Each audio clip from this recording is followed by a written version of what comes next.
नमस्कार दोस्तों, मैं राजकुमार मौर्य प्रखर इंडिया यूट्यूब मंच पे आपका स्वागत है। उत्तर प्रदेश की 10 विधानसभा सीटों पर उपचुनाव होने जा रहा है।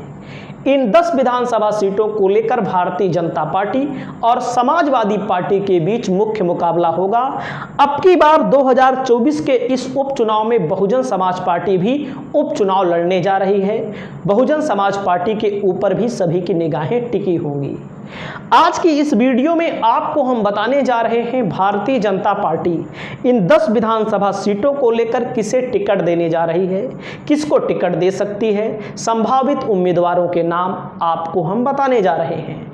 आपकी जो भी राय हो, कौन जीतेगा कौन हारेगा, कमेंट करिएगा। चैनल पर पहली बार आए हैं तो चैनल को सब्सक्राइब करिएगा।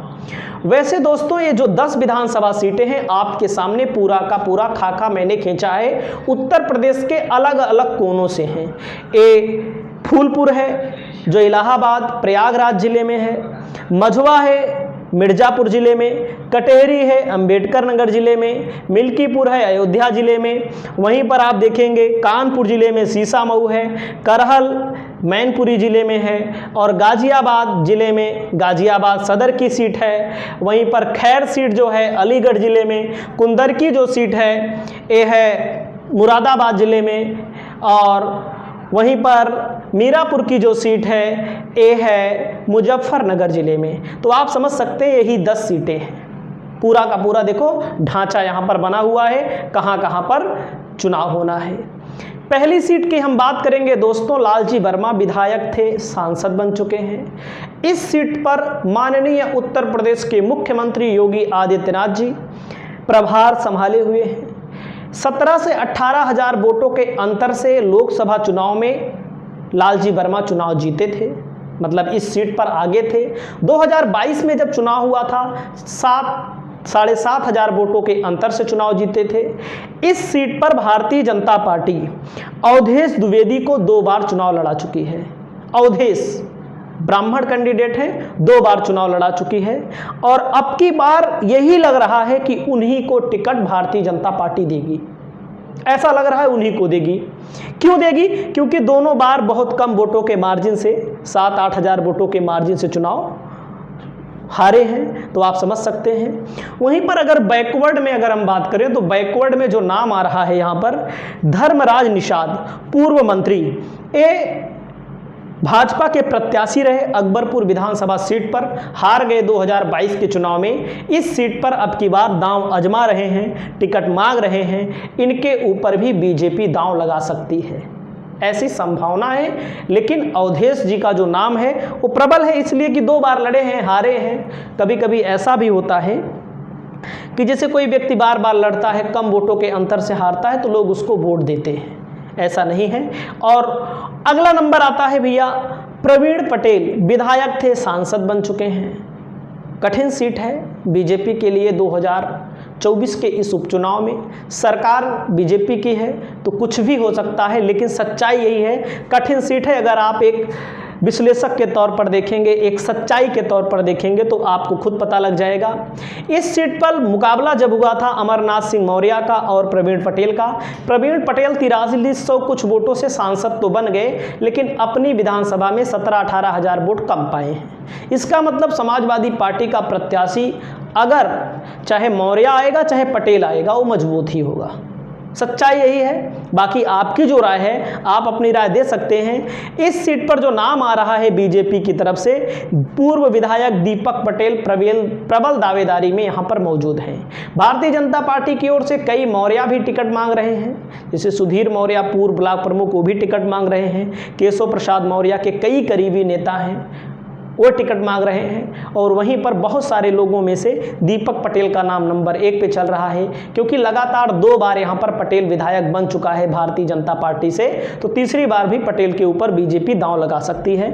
वहीं पर नाम आ रहा था सांसद जी की पत्नी का, लेकिन ऐसा लड़ गोल्डी वर्मा का, गोल्डी पटेल का, लेकिन भारतीय जनता पार्टी है, किसी के घर का अगर कोई सांसद बन गया हो उसको विधायकी का टिकट मिलना बहुत मुश्किल है। दिया जाता है लेकिन बहुत कम समय पर। जैसे हमारे यहाँ संगम लाल गुप्ता 2019 में विधायक से सांसद बन गए, पूरी ताकत लगा दिए, लेकिन उनको टिकट नहीं मिला, उनके भाई को टिकट नहीं मिला। तो बीजेपी के अंदर कहीं कहीं पर ये भी देखा जाता है, कहीं कहीं पर नहीं भी देखा जाता है। सच्चाई यही है, एकदम साफ बात है। मतलब कि 2022 में भी अपने भाई के लिए टिकट चाह रहे थे, बीजेपी ने टिकट नहीं दिया। तो इनको भी टिकट मिलना मुश्किल है, लेकिन दीपक पटेल जी का नाम आगे है। वहीं पर समाजवादी पार्टी की तरफ से मैंने अमरनाथ मौर्य का नाम बताया है, और यहाँ के पटेल नेता भी हैं कई, वे टिकट मांग रहे हैं, जिनकी उम्मीद ज़्यादा भी है कि पटेल के ऊपर यहाँ पर समाजवादी पार्टी दांव लगा सकती है। वहीं पर करहल विधानसभा जो सीट है, करहल विधानसभा सीट पर भारतीय जनता पार्टी की तरफ से अखिलेश यादव के किसी रिश्तेदार को मैदान में उतारा जा सकता है, और नाम आ रहा है कि धर्मेंद्र यादव के जीजा जी को मैदान में उतारा जा सकता है। वहीं पर मिल्कीपुर में दोस्तों, मिल्कीपुर में अगर हम बात करें, जहां से अवधेश प्रसाद के बेटे का टिकट समाजवादी पार्टी से कन्फर्म हो चुका है, भारतीय जनता पार्टी इस सीट को हर हाल में जीतना चाहती है, क्योंकि अयोध्या की सीट हारना, लोकसभा फैजाबाद की सीट हारना बीजेपी को किसी सदमे से कम नहीं है। जिस सीट के नाम पे पूरे देश में वोट मांगा जाए और वोट मिल भी जाए, उसी सीट पर अगर बीजेपी हार जाए तो। और वहीं पर समाजवादी पार्टी अजित प्रसाद को टिकट दे चुकी है, और इस मिल्कीपुर सीट पर गोरखनाथ बाबा नाम है इनका, पूर्व में विधायक रहे हैं 2017 में। इनकी यहाँ पर दावेदारी सबसे मजबूत है और इनको टिकट मिल सकता है। टिकट मांगने वाले तो भाई सत्ताधारी पार्टी है, सैकड़ों लोग हैं, लेकिन इनको टिकट मिलने की गुंजाइश ज़्यादा है। और वहीं पर दोस्तों अगला नाम आता है मीरापुर की सीट। मीरापुर की सीट पर अगर हम बात करें तो भारतीय जनता पार्टी इस सीट पर खुद चुनाव नहीं लड़ेगी। इस सीट पर ऐसा बताया जाता है 1.25 लाख, 1,30,000, 1,40,000, चाहे जो संख्या बताता हो भैया, कोई गिनने नहीं गया है।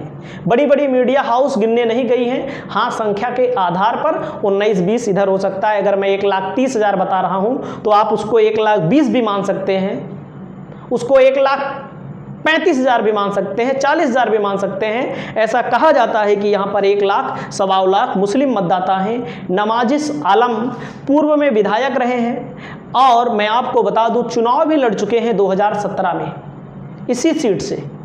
आरएलडी इनके ऊपर दांव लगाने जा रही है, आरएलडी इनको टिकट देने जा रही है।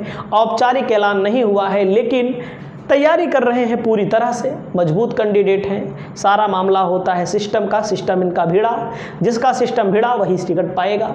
उत्तर प्रदेश की विधानसभा है मझवा। मझवा की विधानसभा में आपको बता दूं, निषाद पार्टी, संजय निषाद की पार्टी का यहाँ पर विधायक था, जो सांसद बन चुका है। और इस सीट पर, मझवा सीट पर समाजवादी पार्टी भारतीय जनता पार्टी के बीच के अंतर वोट जो था, अनुप्रिया पटेल जब लड़ी अब की बार 1792 वोट लगभग ऐसे कुछ था, लगभग 1800 से कम ही वोट से बीजेपी आगे थी। तो समाजवादी पार्टी की तरफ से दामोदर प्रसाद मौर्य और रमेश बिंद, दो में से एक प्रत्याशी मैदान में उतरना तय है। वहीं पर यह सीट निषाद पार्टी के खाते में जा सकती है।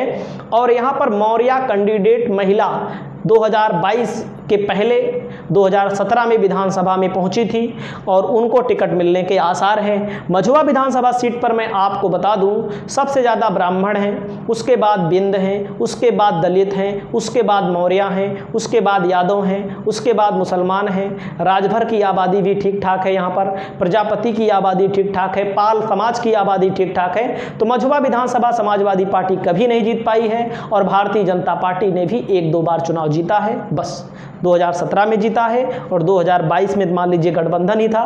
तो चाहे आप मान सकते हैं, चाहे आप नहीं मानिए।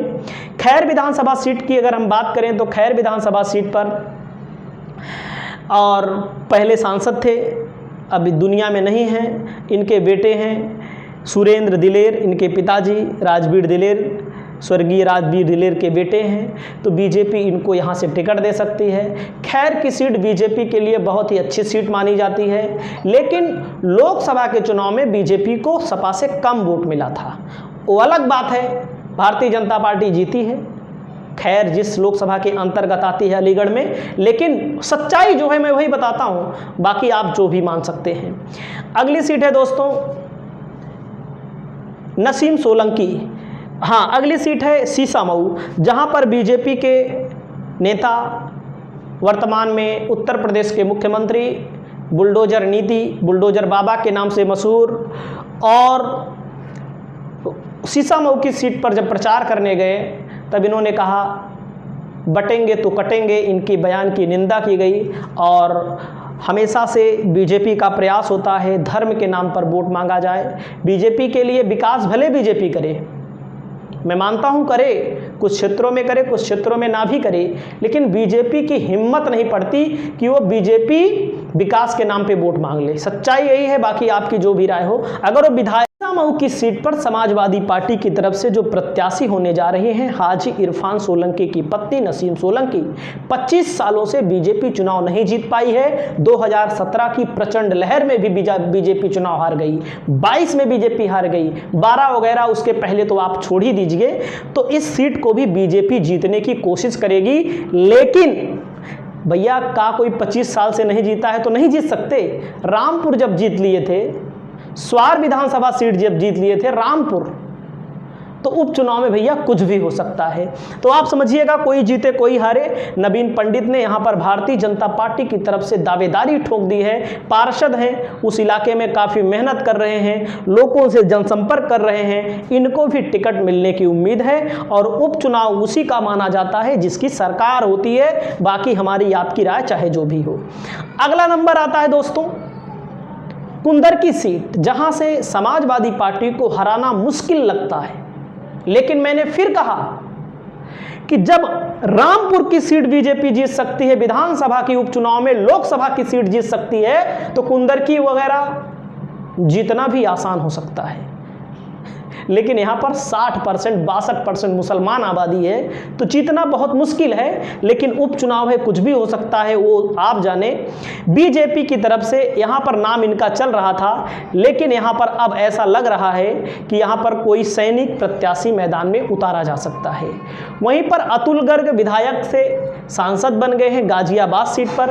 गाजियाबाद सीट पर कांग्रेस की दावेदारी मजबूत है और कांग्रेस यहाँ पर अब की बार चुनाव लड़ने जा रही है। भारतीय जनता पार्टी की तरफ से बहुत सारे नाम हैं जो मैदान में उतर सकते हैं। उन नामों में कई ऐसे नाम हैं जो मैं नहीं ले सकता इस वीडियो में, बाकी अगली वीडियो में मैं आपको गाजियाबाद के बारे में बताऊंगा। इस वीडियो में इतना ही। नमस्कार, जय हिंद, जय भारत, जय संविधान।